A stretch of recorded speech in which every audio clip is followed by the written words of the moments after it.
Hey everyone, welcome back to GreyWolf Towers again. So today's video is going to be a little unusual for us here, especially recently.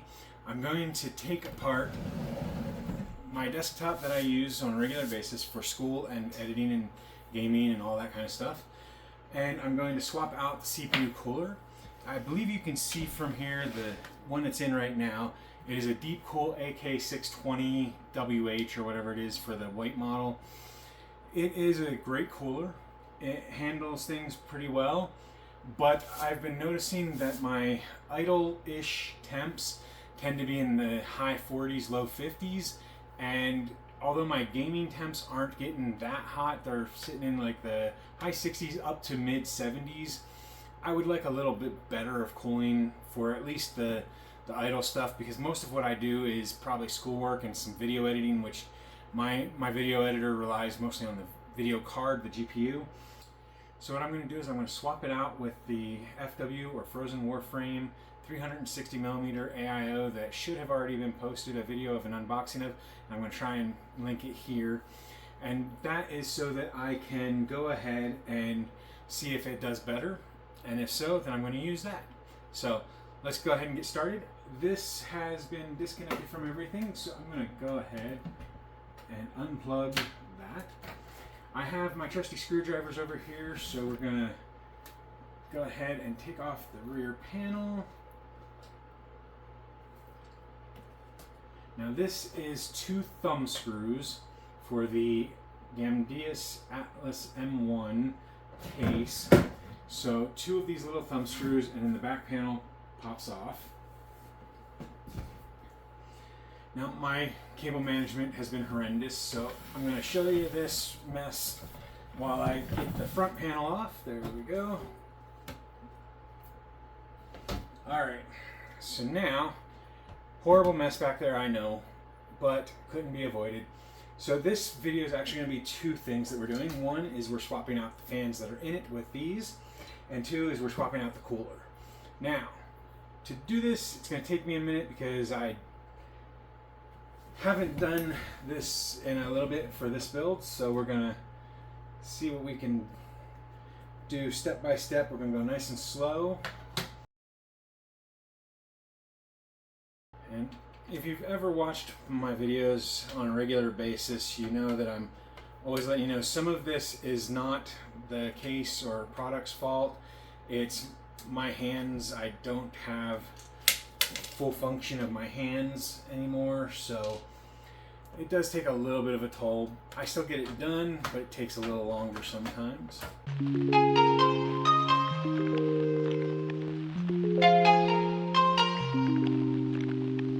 did have a zip tie that I'd forgotten about in place, so that had to be removed. But now should be good. Okay, that's the CPU cooler.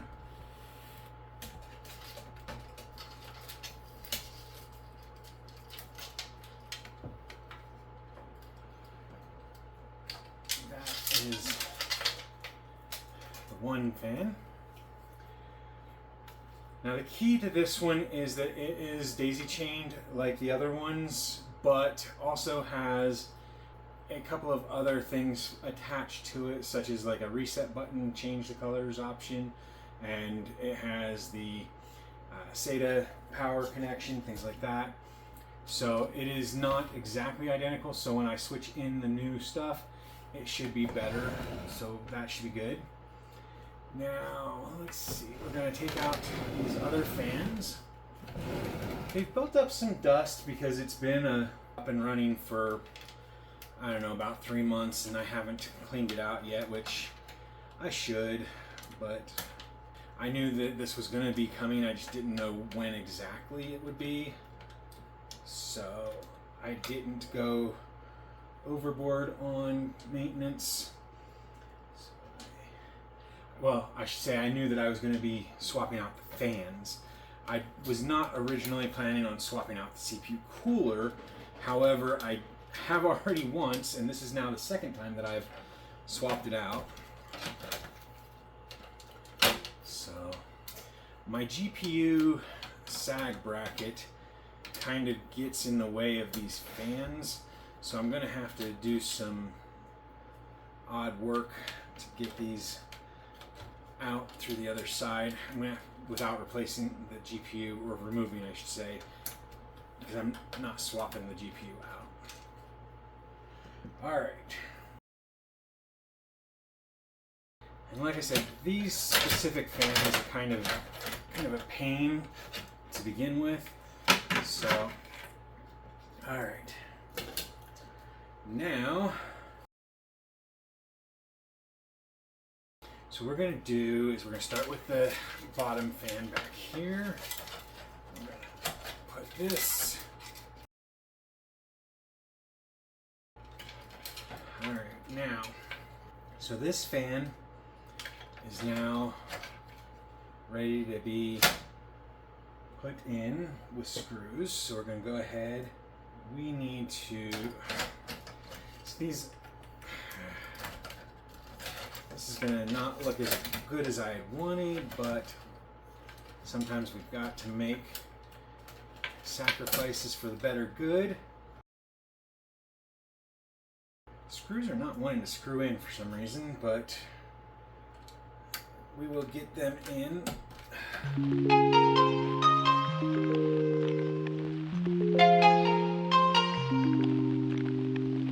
One more screw on this fan, and then we will be able to move to the upper fan on it, on this side. Now, unfortunately, like I said, these fans are going to be intake fans, so they're going to bring the air in.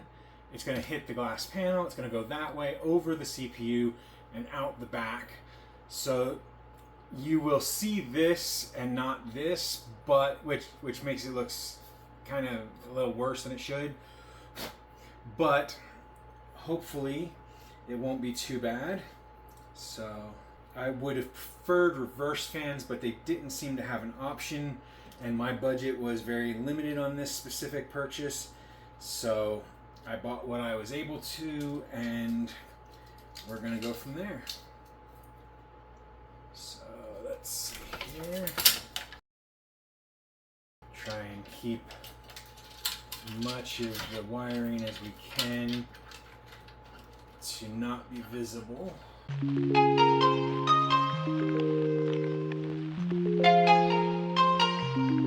right, now put more screws in.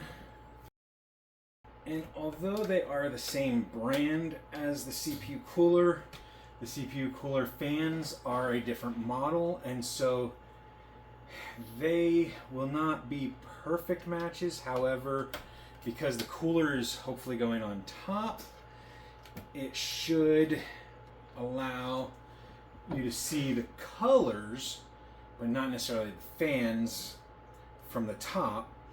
Meanwhile, the fans on the back and side here, you'll see the actual fan blades and fan colors.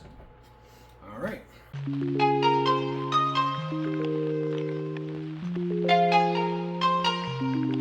It's weird. There's something with this specific kit. The fan header connection is identical, but it won't plug into this one. Won't plug into this one, but this one plugs into this one.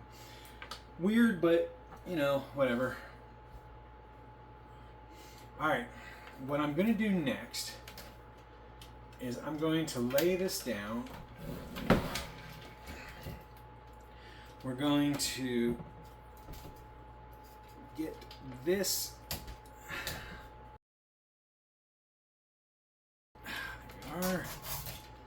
All right, so we're going to take this fan out, and that should absolutely give us access to that. However, my screwdriver is not long enough, so I'm going to need a quick moment. I'm going to step away, come back, and we will have a longer screwdriver, hopefully, because I need that to come out. Okay, so I have my longer screwdriver. We're going to go ahead. There's 2 screws that hold this specific cooler in. So what we're going to do is we're going to alternate between the 2 sides until it comes loose, and then we'll pull it up. And we're going to use paper towel so that when we pull this up, we don't want this getting all over. So, however, there's a huge chunk of it that didn't get thermal paste apparently. So when it pulled up, the majority of the center actually did not end up being covered properly with thermal paste, which could explain the somewhat high temps. So, alright, now we're not taking the CPU out because we're not changing the CPU or anything, but we are going to, and I'm just going to use the big screwdriver for this too, we are going to take the mounting kit that comes with this one out.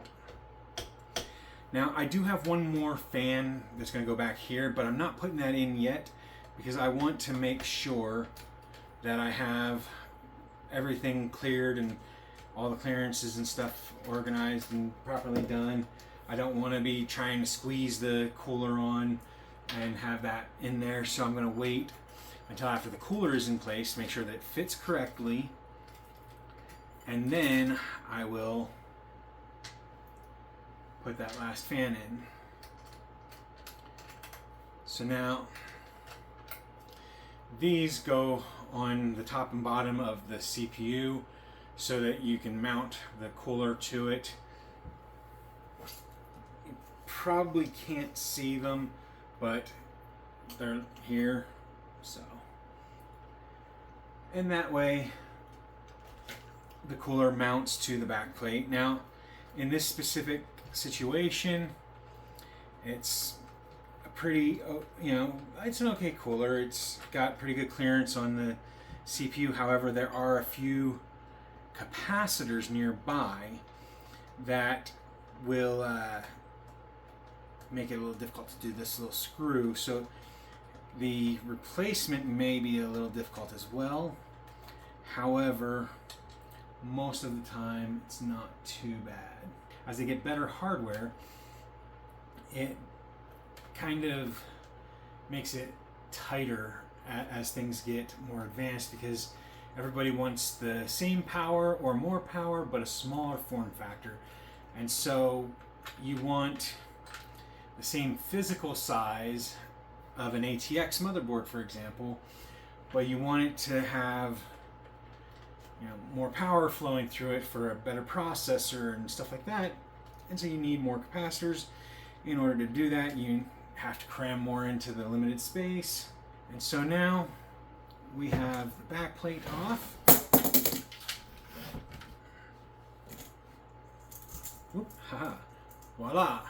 So we now have the CPU cooler is completely removed. Now we're going to I am going to be cutting a lot out of this because I need to read through the instructions because I've never installed this cooler and I want to make sure that I do it correctly. So there is the cooler bracket mounting kit. It is supposed to be set. Okay, so like I said, in previous videos I've said the same thing. The 1700 and 1851 sockets, although different CPUs, they won't run on the same systems.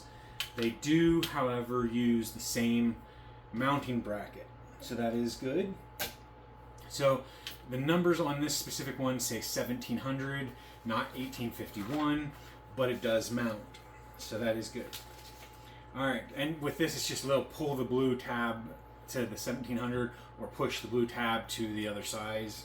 And so it's the 11.5X, so that's the 1150, 1151, 1155. They all use the same bracket, and the 1200 actually uses the same bracket. So all of those will use the smaller tab. The larger tab is for the 1700 and 1851.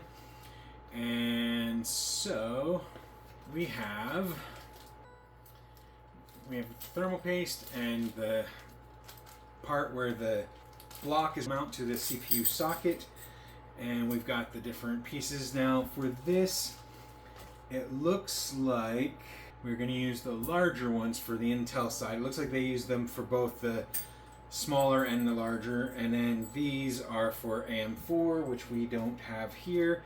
They would also apply to AM5. So I did, however, just notice that this looks like it's broken. Awesome. So that's cool. I'm going to take a second and get all these parts out, and then I'm going to go and find my thermal paste that I'm going to need separate, since that one isn't going to work because it's snapped at the inside. It won't actually put it out the tip because the tip is no longer there. So I'm going to go grab the thermal paste real quick. I'll be right back. I'm going to cut that out and then we'll continue on. Alright, so we're going to use Zalman STC7 for the thermal paste, since the thermal paste that came with it was the Thermalright TF7. I'm assuming they're close enough in performance that it shouldn't be any major issue. So, alright, we're just continuing on. I will cut a bunch of this out. These are more AM4 parts. Right. 20XX would be the 2011 and 2066, so we don't need that. So we should just need these and these. Alright. It's going to be mostly self-explanatory, but I want to make sure I do it right, so I am going through step by step with the instructions, because like I said, I've never used this cooler and I want to make sure I do it correct. So let's go ahead and we're going to flip this on its side so that I have access. Now, these little spacers, and I don't think we're going to end up needing these little screws, but I don't know. So I'm going to put them back. I'm thinking these are the mounting screws for the radiator, so we'll probably end up needing these after all. They're most likely the parts that are going to keep them up. Quick enough.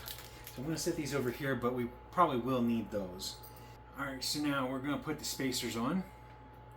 And so there's blue for Intel, red for AMD, which makes sense because their colors are red and blue for their respective companies.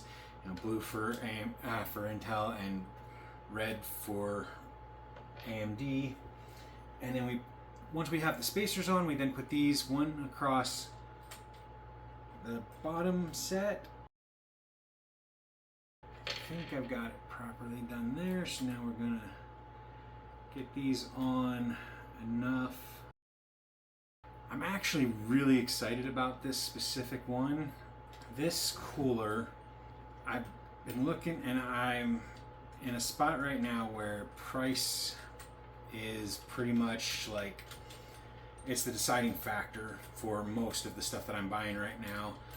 No offense, but I don't have the money to do expensive items right now.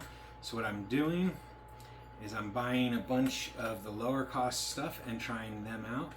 That way people can see budget parts and not have to worry about trusting an Amazon review. Because let's be honest, Amazon reviews are not very trustworthy. It is at a little bit of an angle, which makes me worry. I'm thinking that my hands just couldn't get them. Part of it is definitely the way that these brackets are made. They go for so many different models that they have different angles and different settings and things.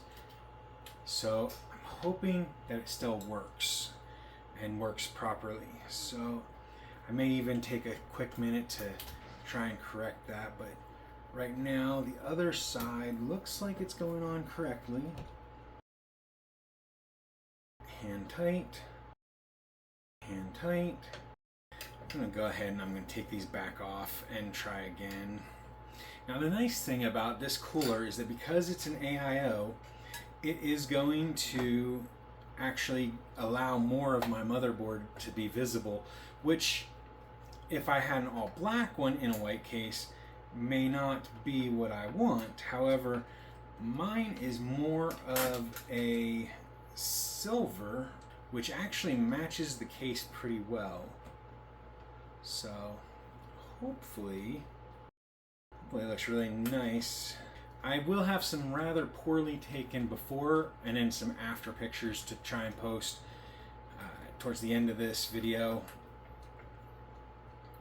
so that we can get that done, get you where you can see the before, which was not perfect because, like I said, my hands, my own personal machine, I'm not going to stress over. So, and we have the cooler. Here we go. All right, now I'm going to go ahead right now. And peel that off so that it is ready to go.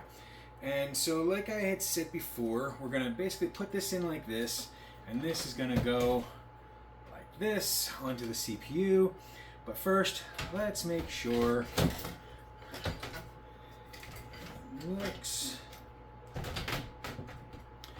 Oh, it looks like it will fit just exactly right. All right, so let's go ahead. This is going to be a little fun. It's like perfect fit type situation where it's down to the millimeters where it should be. So we should be okay. We just have to undo all of these little twist ties. And if you've never had twist ties, you're a step ahead of me. I hate them, but they are cheap. Personally, I would prefer they send it with something that's a little easier and simpler to get out of here, but I also understand for money, it's, you know, it's cheap to do these little zip ties and things like that. It's more expensive if you want to put something nicer like a Velcro tie. That costs more money, and so you got to charge at least a little extra to cover costs. Whereas this is a low budget cooler. I want to say it was like $83 to $85 before tax. With tax, it was like $88, or it was under $90. So let's say a $90 cooler as opposed to some of the, you know, more expensive, more premium brand models where they're, you know, instead of $80 or $90, they're $150. So you get the nicer things like the Velcro tabs and things like that.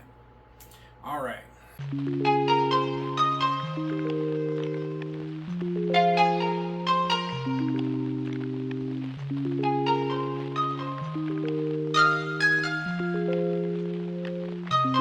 This shouldn't make much of a difference as far as the fan headers, but this is the front.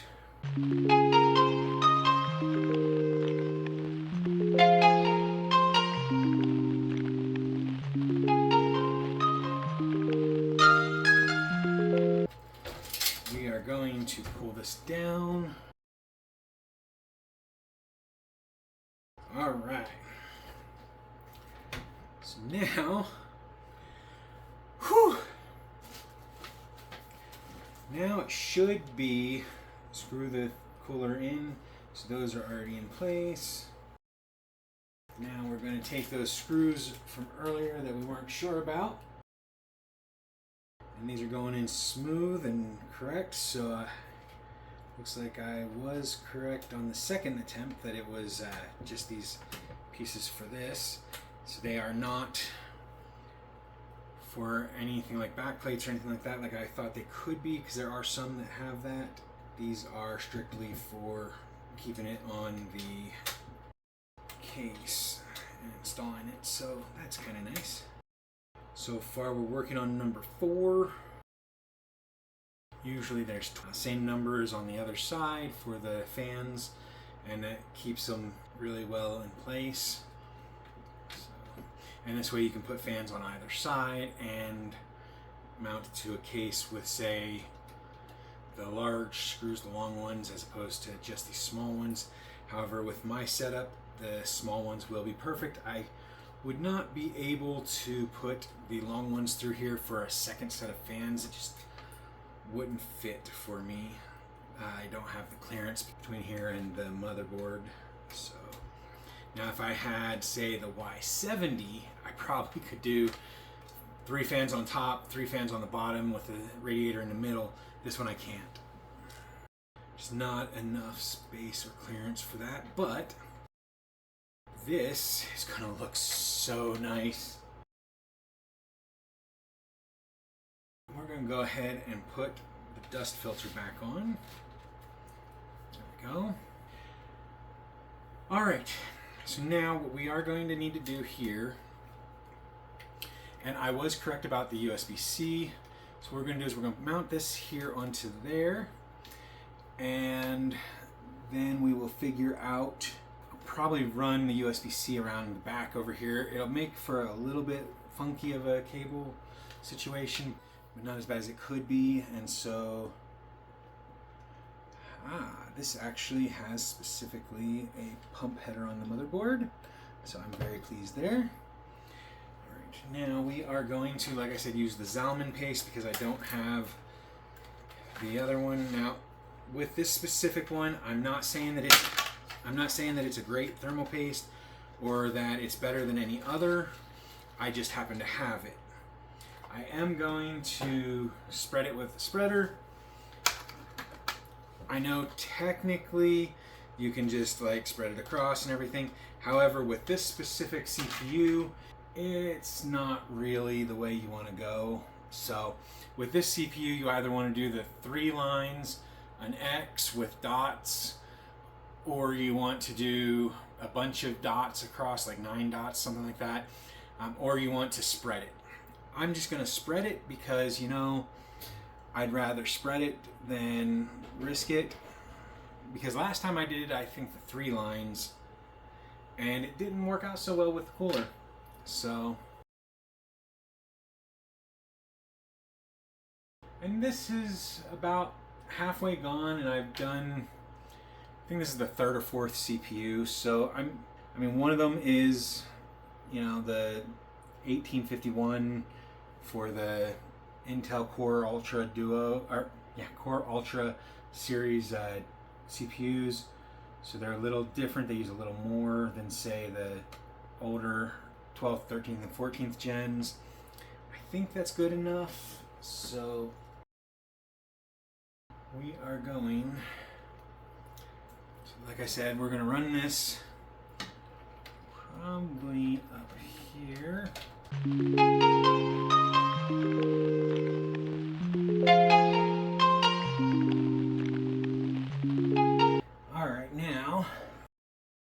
Actually fitting on pretty nice. It did take me a little bit, but I did find something really cool about this cooler, and it goes back to one of the features, and I will link the name of it down below, the feature itself, but it has the ability to detach the cap piece, so you could exchange the cap for a different style. You could also flip it around if you needed to. I'm thinking this is probably the best way to do it. All right, so now we go, and we need one more piece here. Well, actually, I take that back, 2 more. So the cable that goes here for the USB-C also has the USB 2 connection and the SATA connection for power.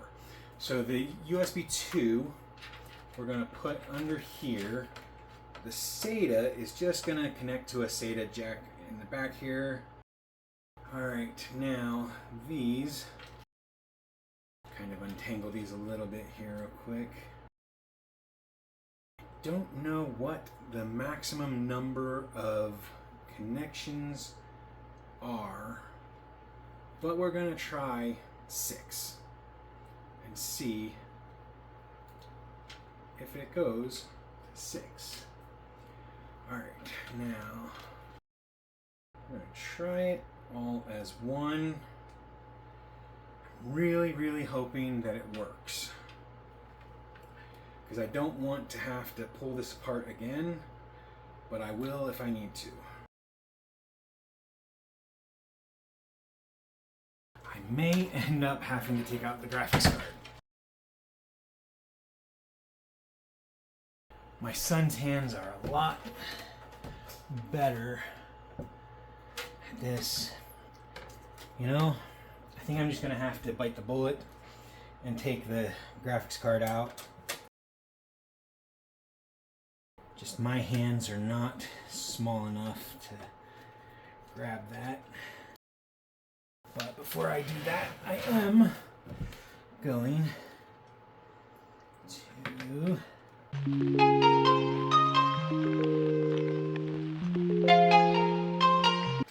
we're gonna just go ahead and take this splitter out because we don't need that splitter. We're gonna put this fan bundle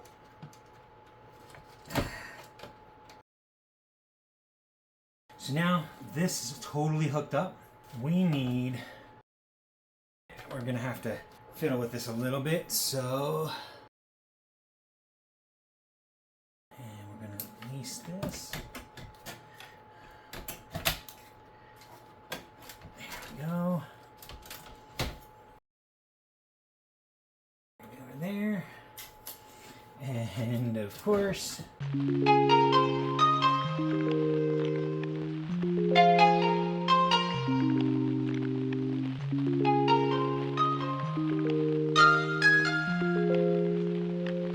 thought I had a extension for this kind of a thing, but apparently I don't. There we are. Alright, and then, alright, so we're going to cut out a bunch of this video just to make it shorter and sweeter, but we will take a peek what it looks like with everything together. Alright, and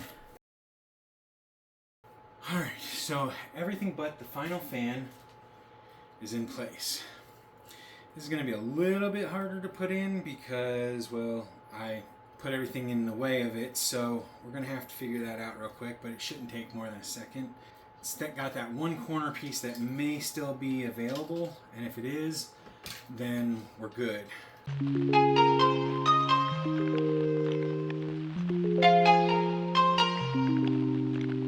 So far, so good. All right.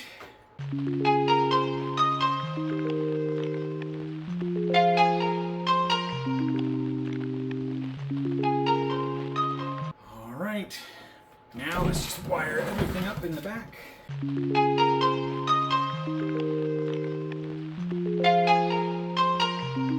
All right, we now have the RGB.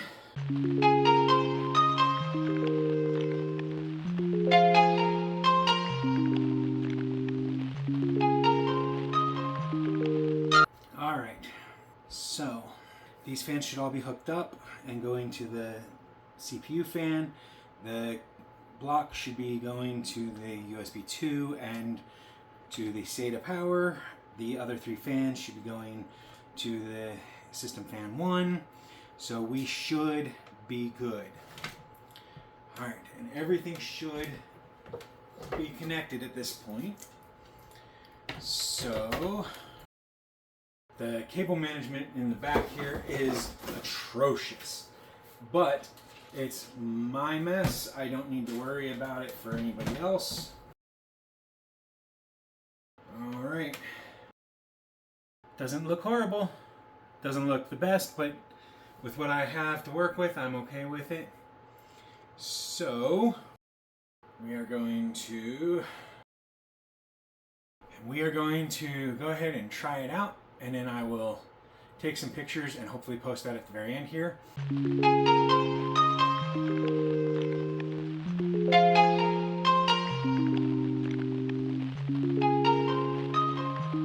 So I hope that this video helps you decide if this is the right case and cooler for you. If it did, make sure you hit the like button down below. If you haven't already, hit the subscribe button in this general area over here. And as always, if you have any questions about myself, the products, or the channel, make sure you leave those in the comments section down below. I hope you have a great day. Bye for now.